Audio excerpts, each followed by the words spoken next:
Hi friends, welcome to Sangavi சமையல். இன்றைக்கி கொஞ்சம் வெளியில் போயிட்டு வந்தாங்க. இன்றைக்கி நான் எந்த வீடியோவுமே அப்லோட் பண்ணல. இப்போ தான் இதுக்கப்புறம் தான் நான் அப்லோட் பண்ண போகிறேன். ஏன்னா நான் வரதுக்கே 8:30 ஆகிடுச்சி. அதனால் நான் ரெடி பண்ணிவிட்டு இப்போ நான் லேட்டாக அப்லோட் பண்ணுறேன். வந்த உடனே இதை எடுத்தேன்.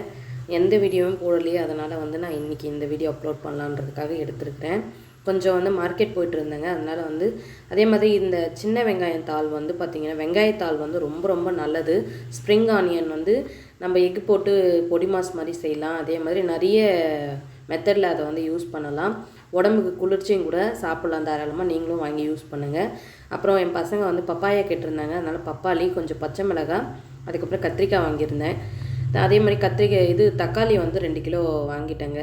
எங்கள் வீட்டில் ஹால் டைம் ப்ரைவேட் வெஜ்ஜில் ஃபஸ்ட்டு கத்திரிக்காய் எல்லாருக்குமே பிடிக்கும். ஸ்கின்னுக்கும் ரொம்ப நல்லது.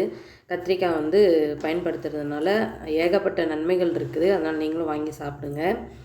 உங்களுக்கு பிடிச்சிருந்தா சாப்பிடுங்க. நான் இதெல்லாம் வாங்கியிருக்கேன் அப்படின்றது தான் உங்ககிட்ட நான் ஷேர் பண்ணியிருக்கேன். இதுக்கப்புறம் மதியம் செஞ்ச லஞ்ச் பார்க்கலாம்.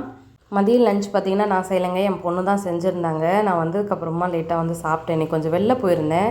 அதனால தான் இன்றைக்கி நான் மதியம் போடுற வீடியோ கூட நான் அப்லோட் பண்ண முடியல.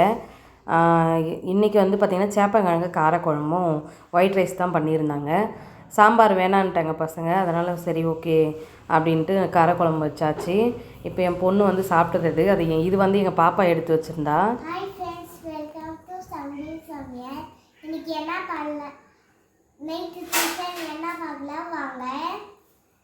இன்ட்ரோ என் பொண்ணு கொடுத்துருந்தாங்க. அதுக்கப்புறம் பார்த்திங்கன்னா மசாலா ப்ரெட்டு தாங்க கேட்டிருந்தாங்க. அதை கொஞ்சம் ப்ரிப்பேர் பண்ணி கொடுத்துருந்தேன். இந்த மசாலா ப்ரெட் ரொம்பவே சூப்பராக இருக்குங்க. ஒரு 2 பீஸு ப்ரெட்டை வச்சே நான் செஞ்சுருந்தேன். ரொம்ப சூப்பராக இருந்தது. எப்போயாவது தான் ரேராக இந்த மாதிரி செஞ்சு கொடுப்பேன்.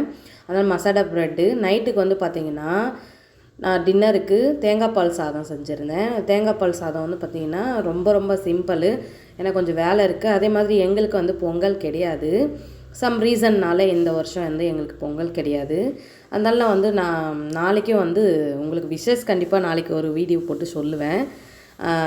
மற்றபடி பொங்கல் செலிப்ரேட்லாம் எதுவும் கிடையாது. நார்மலாக சாமி கும்பிட்றது மட்டும் கும்பிடுவோம். அதுக்கடுத்து காம்பினேஷன் குருமா தாங்க. அவ்வளோதான் ஃப்ரெண்ட்ஸ். ஓகே, பாய்.